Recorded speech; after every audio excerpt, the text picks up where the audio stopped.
Hey guys, I want to continue talking about early retirement strategy. This is not personal financial tax or investment advice, it's just for education. So if you've watched any number of my videos, you've probably seen me say over and over again ad nauseum that you need to have diversification in how you save.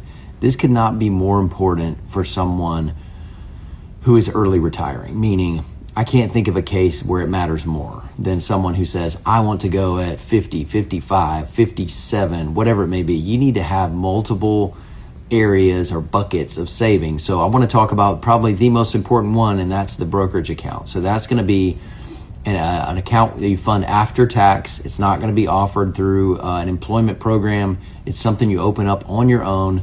There are no limits to how much you can put in this every year, and there are no restrictions on when you can pull the money out. So that right there is the reason why I'm making this video, is because if you want to retire early and you do not have a brokerage account, all your money is tied up in employer accounts, you're really at a disadvantage because you just sacrifice flexibility.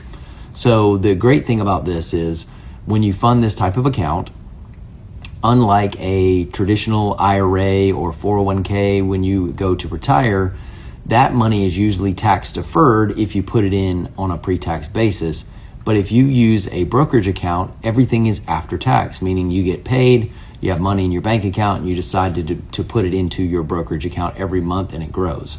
Now, the good news about that is when it comes out, some of that money is going to be a return of what you put in, and some of it is going to be taxed according to the capital gains schedule. And simply put, capital gains tax is typically lower than federal income tax rates.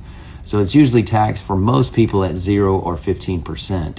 Now, the great thing is if you're going to retire early, you can really think about how to strategize so that some of your money comes out here first. So this is the first place a lot of early retirees actually live off of, meaning they take withdrawals from their brokerage account, which is even more important that you need to be funding this early and often if you know you want to retire before 59 and a half. Now, the other positive to that is there is a level at which capital gains are actually taxed at 0%, and that's going to be according to your tax filing status and how much you live off of.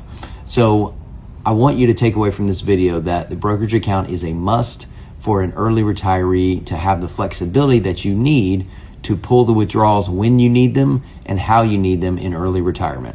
Next video, I'm going to discuss employer plans and how you might still have access to them through some different rules, even if you retire before 59 and a half.